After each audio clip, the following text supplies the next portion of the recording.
Assalamualaikum warahmatullahi wabarakatuh. Oke, kita alhamdulillah pada part kedua kita akan belajar tentang ilmu balaghah. Kalau part sebelumnya sudah saya jelaskan tentang apa definisi ilmu bayan dan apa saja yang akan dibahas dalam ilmu bayan. Oke, pada kesempatan kali ini menindaklanjuti part sebelumnya. Itu yang pertama yang akan dibahas dalam ilmu bayan itu adalah tasbih. Oke, tasbih ini sebuah uslub dengan menyamakan sesuatu. Oke, dengan menyamakan sesuatu. Oke, secara bahasa tasbih itu adalah at-tamtsil, menyamakan sesuatu dengan sesuatu. Tapi menurut istilah ilmu bayan, tasbih ini dengan berbagai macam definisi dan redaksi atau narasi yang digunakan oleh para bayaniyun, musyarakatu amrin bi amrin. Jadi menyamakan sesuatu dengan sesuatu fi sifatin, dalam satu sifat atau satu makna, satu atau lebih au aktsar. Jadi tasbih, saya ulangi lagi, menyamakan sesuatu dengan sesuatu dalam satu makna atau dua makna atau tiga makna, bi adawatin maklumah, dengan adat yang yang sudah diketahui dalam ilmu bab tasbih. Oke, dari definisi ini Oke, saya lupa di awal saya memberitahu kitabnya. Untuk kitab balaghah ilmu bayan ini bisa yang sudah familiar dengan Jawahirul Maknun, monggo Jawahirul Maknun, boleh Jawahirul Balaghah, boleh Al-Balaghatul Wadihah, boleh ini yang saya gunakan di pengajaran saya itu ada Taisirul Balaghah li Usama Al-Buhairi, bisa di-download gratis. Di situ dibagi menjadi 3. Yang pertama Taisirul Balaghah ilmu ma'ani, ini tidak bisa di-download, kayaknya berbayar. Ada Taisirul Balaghah ilmu bayan, ini bisa di-download gratis. Ada Taisirul Balaghah ilmu badi, ini juga gratis. Pengarangnya Dr. Usamah Al-Buhairi. Dr. Usamah Al-Buhairi, dari Tonto, Universitas Tonto. Di situ dijelaskan karena mungkin dengan dimensi yang sudah di akademik begitu ya, maka bahasa dan contoh-contohnya pun juga banyak. Itu bisa guys, bisa digunakan ya. Kalau memang tidak punya kitab itu silakan sambil menulis saya jelaskan. Kita sharing belajar tentang ilmu bayan yaitu tasbih. Oke, kembali kepada definisi tasbih. Definisi tasbih sudah saya jelaskan barusan bahwa tasbih itu adalah musyarakatu amrin bi amrin atau ilhaqu amrin ila amrin fi maknan au aktsar, satu makna atau lebih, bi adawatin maklumah, dengan adat tasbih yang sudah maklum.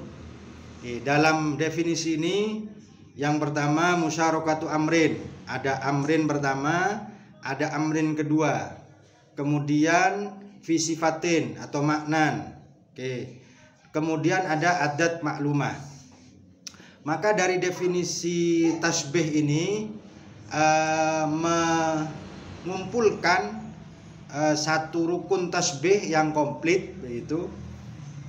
Maka arkanut tasbih atau rukun-rukun tasbih itu yang pertama adalah amrin, yaitu musyabbah. Amrin kedua musyabbah bi. Kemudian fi sifatin atau fi maknan, itu namanya wajhus syibah.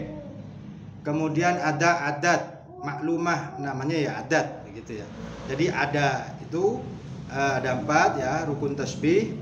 Ada musyabbah, ada musyabbah bi, ada adat tasbih, dan ada wajhus syibah. Contohnya begini, misalnya anta kallaitsi fis syaja'ati. Anta kallaitsi fis syaja'ati. Maka anta ini adalah musyabbah. Kallaisi itu adat tasbih, kafnya adat tasbih. Kemudian al-laisi musyabbah bih.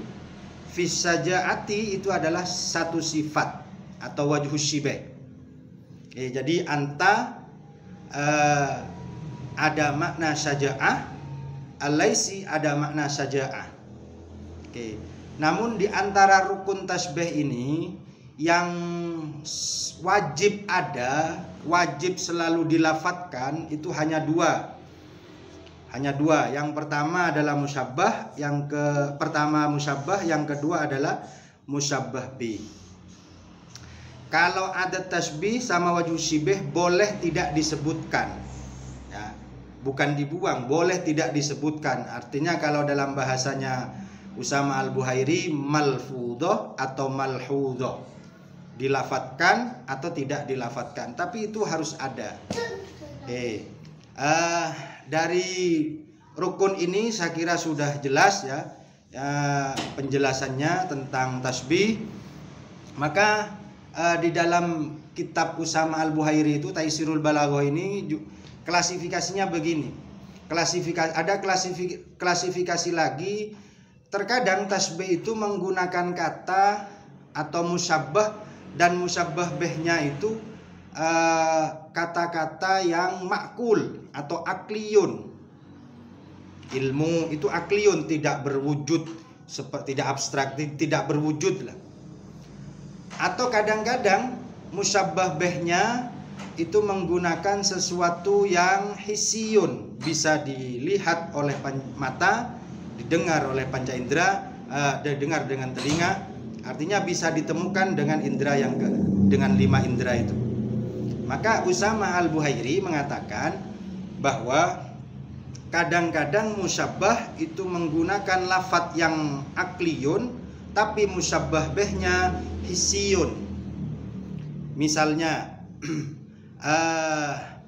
musyabbahnya itu akliyun, al-ilmu misalnya, terus musyabbah bihnya itu hisiyun, al-ilmu nurun misalnya. Lah ilmu ini adalah sesuatu yang akli, bisa ditemukan dengan akal, tidak tampak secara kasat mata, tidak tampak oleh panca indera. Tetapi nurun itu adalah sesuatu yang tampak. Cahaya itu adalah sesuatu yang tampak oleh mata begitu.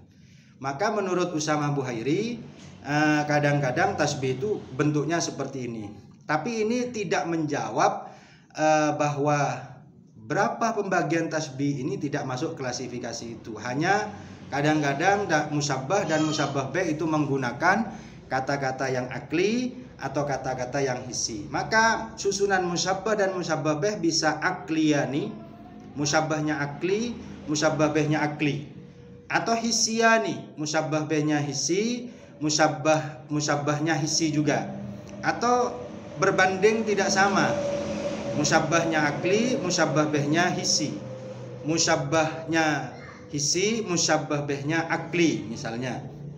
Jadi bisa begini contohnya, misalnya at-tabibus su kal maut. Tabib yang jelek itu seperti kematian. Nah, kematian itu dianggap sebagai akliyun. Kemudian tabib itu adalah wujudnya ada. Maka musyabbahnya itu menggunakan sesuatu yang hissi, lafadz yang hissi, musyabbah bihnya menggunakan yang akli. Oke, jadi tapi ini sekali lagi saya katakan tidak mempengaruhi kepada pembagian. Misalnya ditanya tasbih itu ada berapa, ada tasbih hissi, tidak. Ini hanya klasifikasi kata, klasifikasi lafadz yang digunakan oleh mutakallim dalam menggunakan redaksinya, musyabbahnya dari lafadz yang hissi atau yang akli, atau memang kedua-duanya itu ada. Oke, saya kira itu sementara ya untuk season ini, part kedua. Cukup sekian, nanti insya Allah saya teruskan di part ketiga. Oke, semoga bermanfaat. Assalamualaikum warahmatullahi wabarakatuh.